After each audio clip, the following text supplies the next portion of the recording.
Hello and welcome back to the 11's YouTube channel, because we're for real doing this YouTube thing. Yeah, we've clearly been doing this for a very long time. Professionals. Welcome back to the 11's YouTube channel, where you see video content, not just audio content, but we're still talking, and you don't see our faces, at least not yet. My name's Jude. I work for Ferrari. Joining me is my friend Ben, who works for McLaren. And today we're not talking about either Ferrari or McLaren. We're actually talking about something completely different. Ben, what are we talking about today on this video on our YouTube channel for realsies? Today for realsies, we are talking about Lotus. Not Ferrari or McLaren, but Lotus.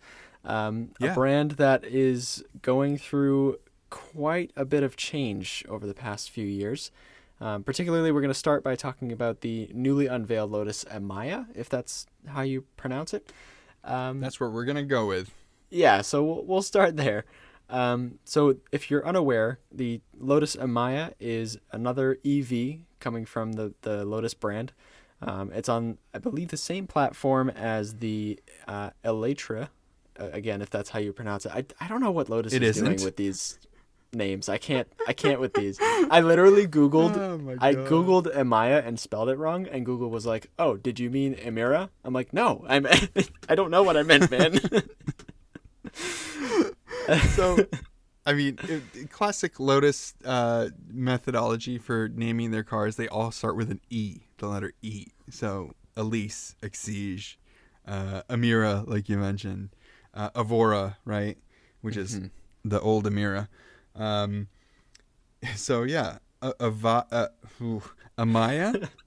it's not is easy, man. Emeya is the new sedan that they just announced. Electra is the new SUV, their first SUV that they've ever made. And then the Emeya, oh my goodness, the Emeya is their 2,000 horsepower, give or take, hypercar. Yes. Emeya, Electra, Emeya. That's a lot to handle. My stutter is starting to show. But the Emeya is, again, their EV sedan. Comes in, looks like 3 flavors. There's the base, the S, and the R, ranging from 600 to about 900 horsepower. 0 to 60 in about 2.8 seconds. And for the higher horsepower. for the 900 horsepower variant. Thank you.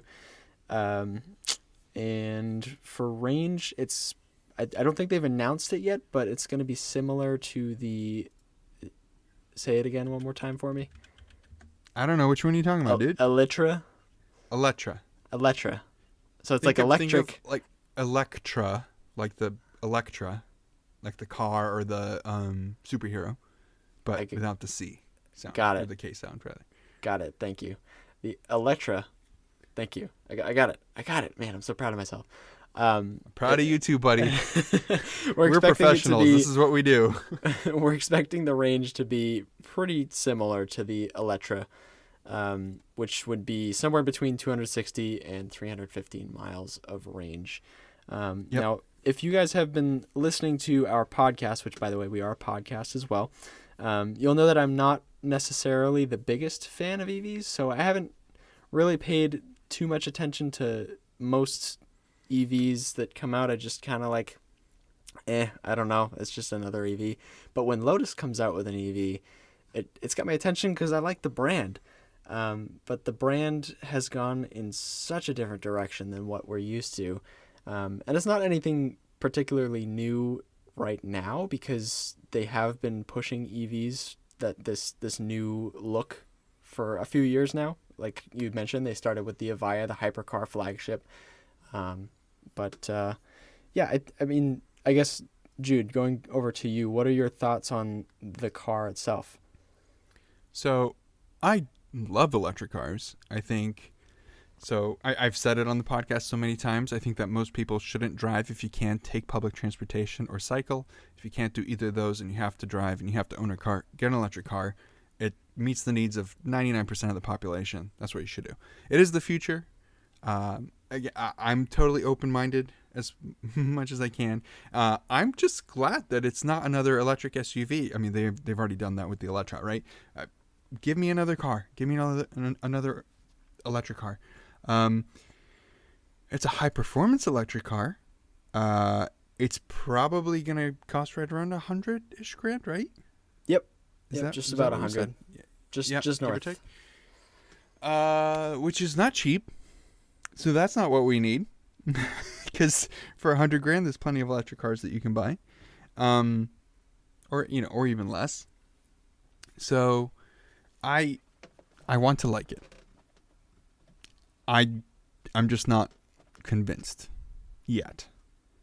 So the thing that to zoom out a little bit, Lotus is owned by Geely, which is a massive Chinese car manufacturer. I'm sure they do other things as well, but they have car manufacturing. Under their umbrella is not just Lotus, a bunch of other brands that we don't really talk about here in the States, like Zeekr, for example. Never heard of it. I know. They've gone into a joint venture with Mercedes. They're building the new smart cars that are going to be coming out. They own Volvo and therefore own Polestar as well. So the platform that they're using for the Electra and the Emeya is a variation of their sustainable experience architecture platform. Yay, marketing stuff. SEA. There's a bunch of different variants of it. It's using the same type of thing, but it's a very modular platform. It's very flexible, so you can come up with completely different cars. Like you can do a Polestar 5, but then you can also do a smart car. Or an electric SUV like the Lotus Electra. So part of me mourns for the death of Lotus. And another part of me celebrates the rebirth of Lotus and just the fact that we're going to continue having such an iconic brand moving forward. Lotus their motto has always been what? Simplify and reduce weight? Something like that? Add lightness. Add lightness. Thank you. Yep. Totally butchered that. Thanks for the rescue. Appreciate the save there, Ben. And that's not what they're doing at all. These cars have no pretense of being lightweight electric cars. We talked about Gordon Murray going into electric cars on the podcast. Go listen to that episode, dear viewers. But Lotus is not doing that with their electric cars. They're building really nice, luxurious, high-performance electric vehicles that are not light at all. I'm sure they're going to handle pretty well. But again, do we need another $100,000 electric luxury SUV? Do we need another $100,000 electric luxury car? Do we need? No. I don't think it's a bad thing that they exist or will exist. I just wish that they did something else. Yeah, I hear you. I can't blame Geely and I can't blame Lotus. They figure, okay, this is for the good of the survival of the brand. This is for the good of, the company and just the legacy and everything. But, they could have slapped a Geely logo on this, not called it a Lotus at all. And you would have been like, okay, that's what I think. I think of affordable electric cars are going to come out, cars that people, real people can actually go in and buy for 30, 40 grand, eventually 20 grand, hopefully. Even though, what was the thing that we looked at the other day? There's only one car for sale in the United States, brand new, that MSRP is for less than 20 grand. Yeah. And it's the crazy. Mitsubishi Mirage, right? Yeah. So I was like, how much is a Civic? 24 grand? What? For a base? It's a pricey world we live in. Inflation. Yeah. Thanks, COVID.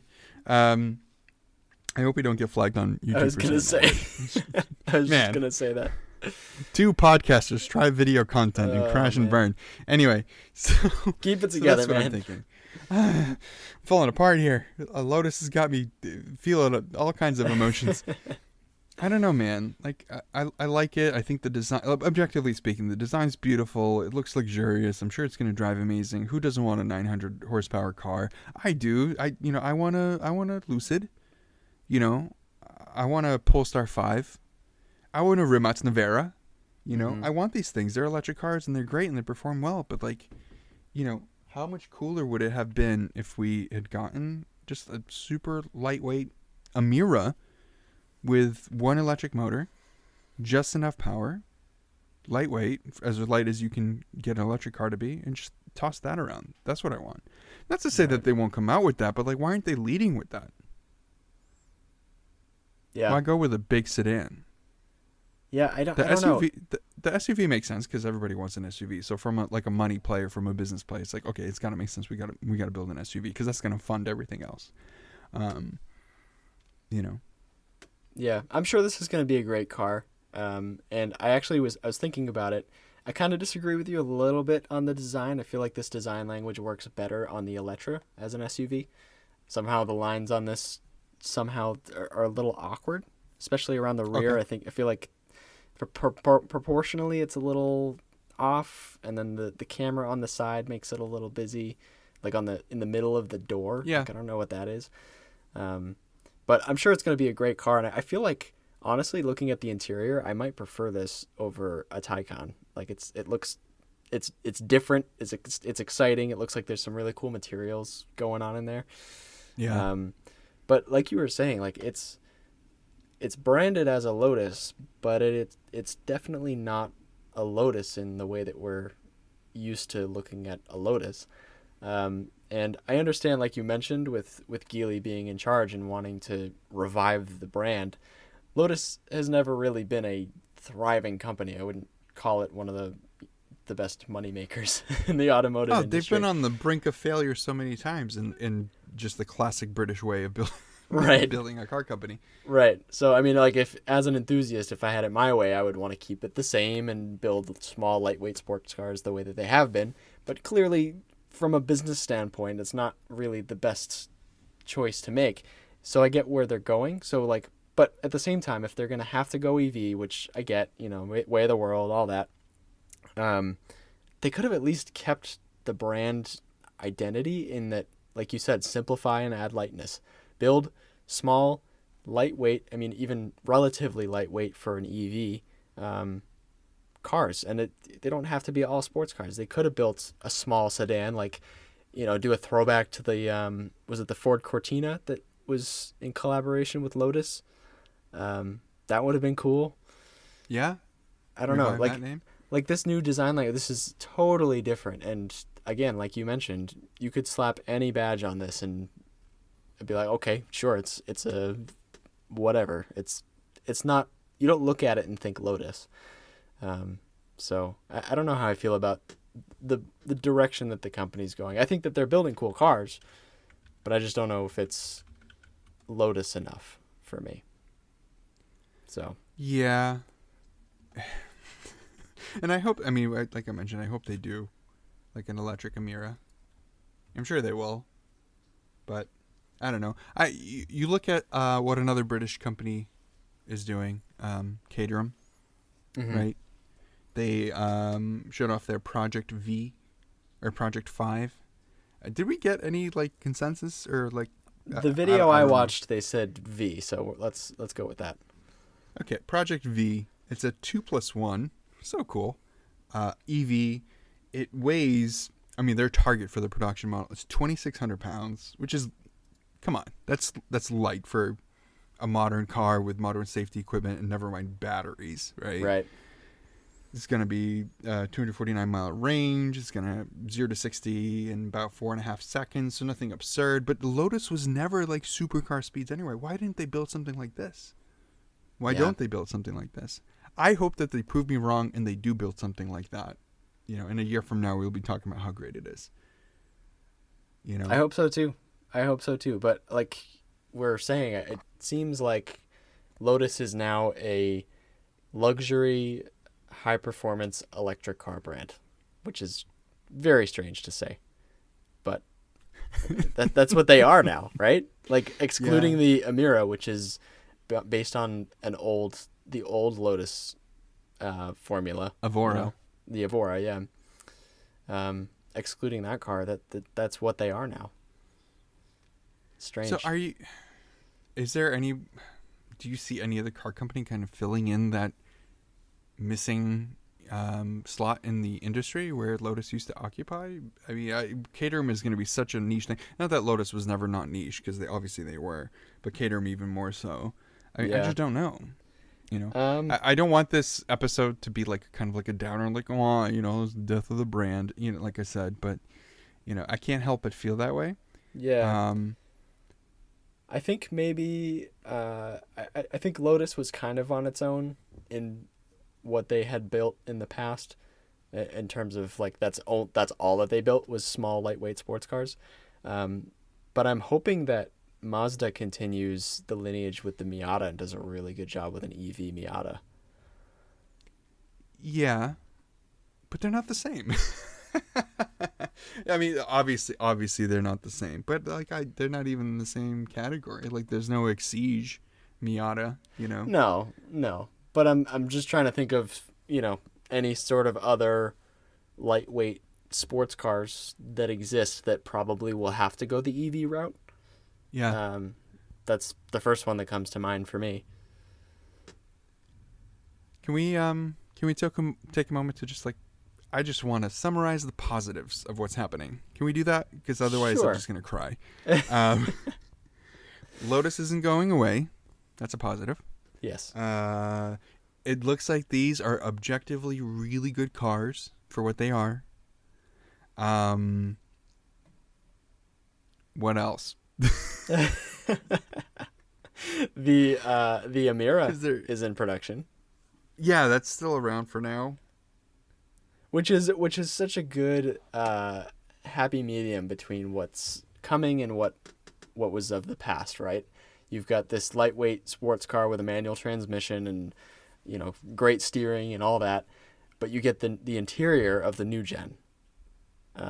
It's like a mix exterior. of I mean, everything. It looks like a super yeah, car. and it looks incredible. It would have been interesting, like you said, if they did some sort of hybridization with the Emeya platform. I would want an EV. Skip the hybrid. Skip it? Yeah, skip the hybrid. Don't need. Yeah, you don't need a hybrid. It's 2023, almost 2024. Don't need a hybrid. Go with you an think EV. we're past EVs that stage? Yeah, EVs are so good now, honestly, that there's that. But what about cars like the Artura and the 296? Those are hybrids in terms of like they're hybrids because it keeps the excitement of a combustion engine, but adds efficiency and a little bit extra from an electric motor. Yeah. It's exciting. I just looked this up because I was like, please tell me they have something in the pipeline. They do. So Lotus have internally what they're calling the Type 135, and none of this is official. The Type 135, light and simple, 2-seater, EV, 66 kilowatt hour battery pack, 470 horsepower. It's going to be an Elise, Evora, Emeya, but an EV. So there you go. They're going to build it. Probably. Sweet. Still a rumor. Nothing official. But there you go. That's a big positive. They're going to do the thing that I said that we said that they should do. I just hope. They're saying it's going to be over 3,000 pound curb weight, but that's fine. It's a heck of a lot less than this car, which is 5,500 pounds. I mean, it's going to be half the power, but as Lotus has always proven, you don't need a ton of power to have a ton of fun. Pricing wise, the base price they're saying should be right around 80 grand. We'll see what inflation does over the next couple of years. It's probably going to end up being over 100 grand anyway, which is fine because an Evora was just over 100, Emeya is just over 100. I'm okay with that. So there you go. Lotus Type 135, the only saving grace. I'm excited for that, but honestly, all this talk is just getting me more excited about the Caterham Project V. That's going to be a great car too. and the Porsche 718 EV. So, is there anything else that you want to add before we wrap up this video? I was just gonna say, let us know if you'd be interested in a separate video on the Caterham. I would love to talk about that a little bit more in depth. Whether or not you tell us to, we might anyway. But it's fun to speak it out into the universe, and even if it's an echo that comes back, we still get a yes. Yes. So yeah, no, that's pretty much all I got on this Lotus. That's how echoes work. Totally. Thanks for watching. Please remember to like and subscribe. And also remember that we are a podcast as well. We just recorded an episode going over our 4-car dream garage, and we went over with the rules of Throttle House's challenge. And I think we ours is outdid way them. Better. We outdid way them better. by quite a bit. So go check Beat it out. them, no contest. Yeah. Links for all that are in the description. Yeah. If you're interested in contacting us, you can reach out to us on Instagram. Both of our handles are also in the description. But that's it for now. Thanks for watching, and we will see you guys next time. Bye.